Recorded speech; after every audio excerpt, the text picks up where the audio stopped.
Hello sir. तो आज मैं आप लोगों से जिस कॉन्सेप्ट और जिस कंटेंट को लेके आया हूँ अ, वो आप लोग ज़रूर जानना चाहेंगे। हमारे देश के अंदर एक चीज़ आप लोगों ने नोटिस किया होगा कि हर चीज़ के ऊपर तर्क वितर्क और उपदेश देने वाले लोगों की कमी नहीं है। यानी कि आप ये कह सकते हो कि हमारे यहाँ ज्ञान एक ऐसी चीज़ है जो सबसे सस्ती है। एक से मांगो 10 आदमी आपको प्रोवाइड करेगा, लेकिन उनके पास उस सब्जेक्ट के पीछे कितना ज्ञान है ये शायद उन्हें खुद भी पता नहीं होता है। आज मैं किसानों के मुद्दे को लेकर के आपके सामने आया हूँ। तो मैं ये कहना चाहता हूँ सर कि जिस देश में आज हर जगह नारे लग रहे हैं जय जवान जय किसान, और भी बहुत बहुत बहुत बहुत कुछ ऐसे सब्जेक्ट होते हैं जिस पे कई बार बातें होती रहती है अक्सर, लेकिन मैं आपका ध्यान थोड़ा दूसरी तरफ लेके जाना चाह रहा हूँ सर। एक बात बताइए मेरे को। पूरा दुनिया, पूरा वर्ल्ड कह सकते हैं, पूरा हिंदुस्तान इस बात को जानता है कि इंसान हो, जानवर हो या पशु पक्षी हो, कुछ भी हो, उनको खाना जो मिलता है, भोजन जिसे कहते हैं, वो ज़मीन से ही मिलता है। हम सब जानते हैं हमारी आबादी दिन ब दिन बढ़ती जा रही है, जनसंख्या बढ़ती जा रही है, जंगलें कटते चले गए, जंगलें कम हो गई, जानवर इसलिए जंगलों से शहर की तरफ आ जाते हैं। कुछ दिन पहले का न्यूज़ आप लोगों ने देखा था कि एक हाथी को किसी ने बारूद खिला के मार दिया। तो वो सब बातें आम सी बात हो गई है जो अक्सर आए दिन हमें सुनने को मिलती है और देखने को मिलती है। लेकिन मैं आज बात करने वाला हूँ सर किसान के मुद्दे पे, जो आज के टाइम में बहुत ट्रेंडिंग आइटम आप इसको कह सकते हैं, बहुत ट्रेंड में चल रहा है किसान का।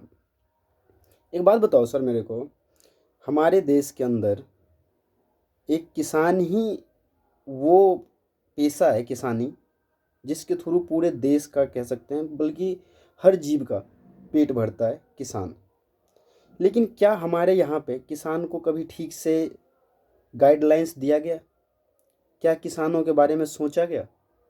कोई भी सरकारें आती है, कहती है किसान का भला हो जाएगा, ये हो जाएगा, वो हो जाएगा, लेकिन आप एक बात समझिए, क्या किसान आत्महत्या रुक गया? क्या किसानों ने सुसाइड करना बंद कर दिया? नहीं। क्या किसान आज के टाइम में, किसान के बच्चे दूसरे शहरों में जा कर के नौकरी करने को मजबूर नहीं है? हर जगह सर ऑर्गेनिक खेती की प्रचलन हो गई है। जैसे स्मार्ट खेती आप कह सकते हो, स्मार्ट तरीके से फसलों को उगाना, लगाना। लेकिन हमारे इंडिया के गांवों में आज भी ऐसी बात नहीं है कि किसी भी गांव में, मैं ये नहीं कह रहा है किसी भी जगह पे नहीं है, लेकिन आज भी हमारे देश के अंदर में कितने गांव हैं जहाँ पे ऑर्गेनिक खेती की जाती है? अगर आप लोग ऐसा कोई गांव जानते होंगे जहाँ पे ऑर्गेनिक खेती की जाती है तो मुझे कमेंट में ज़रूर बताइएगा आप, ताकि मुझे भी पता चल सके। हमारे देश के अंदर सर अभी भी किसानों को वो दर्जा, वो सहूलियत प्रदान नहीं की जाती है। किसान को बस एक वोट बैंक के नज़रिए से देखा जाता है कि ये हमारे वोटर हैं। उन किसानों में भी अलग अलग कैटेगरी है। जो बड़े किसान हैं उनकी अलग है, जो छोटे किसान हैं उनका अलग है, और जो बेचारे सबसे छोटे किसान हैं वो तो किसान हैं ही नहीं, वो मजदूर हैं। हाँ, वो मजदूर हैं, वो किसान नहीं है।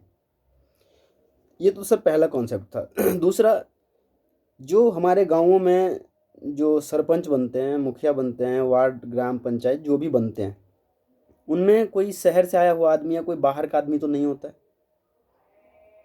नहीं होता ना सर। उसी गांव के लोकल लोग ही होते हैं, या आसपास के गांव में से होते हैं। जिन गांवों के बीच का चुनाव होता है उन्हीं में से कोई होता है जो चुने जाते हैं, और उनके अपने लोग ही चुनते हैं। लेकिन आप शायद भूल गए हो सर कि हमारे देश में अभी भी किसानों के यहाँ जो खाद, डीएपी यूरिया टाइप जो खाद, नाम आप लोगों ने सुना होगा, जो खाद प्रोवाइड किया जाता है ना सर, उसमें भी घोटाले होते हैं। क्यों होता है? यानी कि सब्जेक्ट बहुत से हैं, सब एक दूसरे के ऊपर उंगली उठाने में लगे पड़े हैं, सब एक दूसरे की कमियां निकाल रहे हैं, गलतियां गिनवा रहे हैं, लेकिन कोई भी अपनी गलती मानने को तैयार नहीं है। कोई भी अगर अपनी गलती माने और अपनी गलती को सुधारने की सोचे तो गलतियां कम हो जाएगी, अपने आप कम हो जाएगा। लेकिन ऐसा नहीं है। हर आदमी अपनी गलती किसी और के ऊपर डालने की सोचता है। हर आदमी चाहता है मैं बच जाऊं, किसी और को फंसा दूं। आज के टाइम में आप देख रहे हो सर, बथेरे फ्रॉड होते हैं। ऑनलाइन भी बथेरे आजकल के टाइम में फ्रॉड हो रहे हैं, बल्कि कई तो ऐसे कांड आ रहे हैं कि आपको कहेगा कि भैया हम आपसे सामान खरीद रहे हैं, आप हमें, आपको ऑनलाइन पेमेंट कर रहे हैं। बल्कि मेरे पास भी आया हुआ है सर। आर्मी के नाम से फ्रॉड कर रहे हैं लोग कि आप इस नाम पे पेड कर दीजिए। तो जब तक सर शिक्षा का स्तर कम होता जाएगा, फ्रॉड बढ़ता जाएगा। पॉलिटिक्स जितनी ज़्यादा होगी, किसान उतने ज़्यादा प्रताड़ित होंगे। कहने का मकसद ये है सर कि किसानों को ना जिंदाबाद और जय जवान जय किसान के नारे लगाने की ज़रूरत नहीं है आप लोगों को किसान के सपोर्ट में। आप लोगों को उनकी प्रॉब्लम समझने की ज़रूरत है, बल्कि उन किसानों को भी ये समझने की ज़रूरत है कि सर हमने जिसे मुखिया जी बनाया है और जो हमारे गांव के लिए कुछ बढ़िया करेगा, हम उससे बढ़िया की उम्मीद तो करते ही नहीं है। हम तो बस ये सोच के वोट कराते हैं कि 5 साल तक हम इसको चुन दिए हैं, अब इसको जो करना है वो करे, ये जाने हमें क्या मतलब। जब तक हम दूसरों के ऊपर अपनी जिम्मेदारियां अपनी गलतियां थोपने की सोच रखेंगे ना कि हम अपनी गलती अपनी जिम्मेदारी किसी और के ऊपर डाल के हमारा पीछा छूट गया, तब तक कुछ अच्छा नहीं हो सकता। और किसान प्रोटेस्ट में जो कुछ भी हो रहा है, मैं ये नहीं कहता कि किसान गलत है, हाँ, लेकिन मैं ये भी नहीं कहता कि उसके अंदर कोई गलत सोचने वाले लोग नहीं होंगे, क्योंकि जहाँ भी ज़्यादा संभावनाएं बनती है ना, वहाँ पे लोग अपनी उम्मीद देखने ज़रूर पहुँच जाते हैं।